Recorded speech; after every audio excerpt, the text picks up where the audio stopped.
Hmm. Mga kaibigan ko, andito tayo sa Istaraha, sa may deserto ng HL. Yan, ipapakita ko sa inyo ang view dito. Ayan, ito yung Istaraha namin. Oh, ito yung mga lupain ng Busgo. Itong banda dito lahat yan. Yun, makita yung bahay na malaki, bahay yan ng kapatid niya.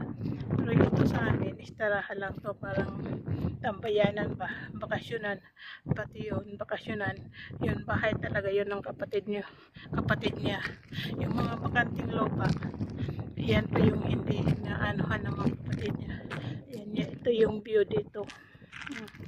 Makikita ninyo. Dati inaakyat namin yan. Yan may ano sila dyan eh, yung parang bahay kubo dyan sa may malapit sa may mga bato-bato. Yun, nasa na yun. Hindi na ako nakapunta dyan. Papakita ko lang sa inyo kung anong hitsura sa deserto namin dito. Dati talaga mga kahoy to dito, wala kang makikita mga bahay, puro kahoy yan makita mo dito. Ngayon ginagawa na nilang dahil 17 years na ako dito, ginagawa na nilang mga subdivision.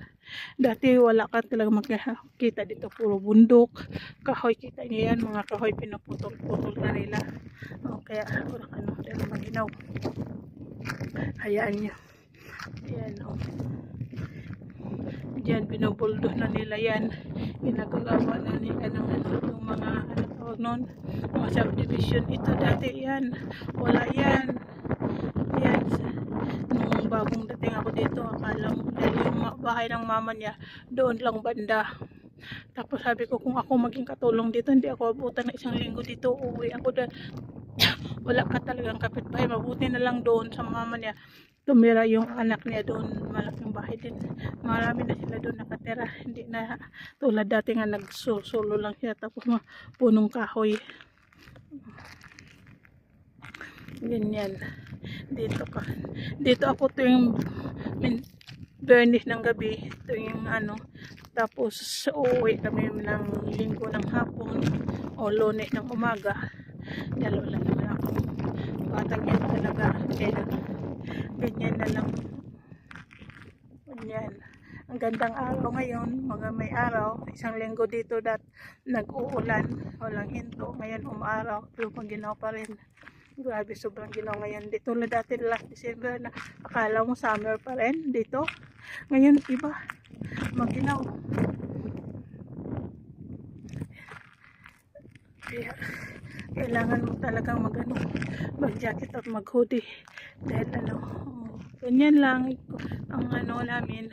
Yung bagong gawa namin, yung namin, yung hindi pa nilagyan ng CCTV, yung malalaking TV namin na 70 inches o basta malaki, o pang matawag doon, 2 ninakaw. Hindi sinira yung pinto, hindi sinira yung mga bintana. Sabi ko, ang nagnakaw noon yung nagtatrabaho din dito, dahil pinagkatiwala sa kanila yung mga susi. Pag may pinapagawa, paano nila manakaw yung TV kung wala sila, hindi dumaan ng pinto, na hindi naman nasira yung hindi nasira yung bintana. Siyempre dinaan nila sa pinto at tinanggalan yung mga beach cover. May pinagtaklap siguro nila noon sa sa simento, sa TV. Kaya ngayon nakaikot na yung mga CCTV dito. Kita nila ako dyan nagbe-video, okay lang yan.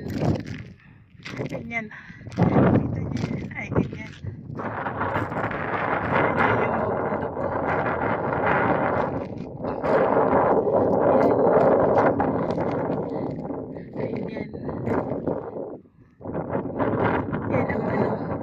Yan ang bundok dito. Hindi ko nadala yung dyan kami dati. Dyan, ikot ko kayo dyan. Dyan Ganyan. Sana masaya kayo sa counting ano ko, pa-video dito sa istarahan namin. Hanggang sa muli, ingat kayo lagi. Bye-bye. Oh, paki-like na lang din, pa-subscribe. Thank you for watching. Ito yan. Mga bato yan, oh.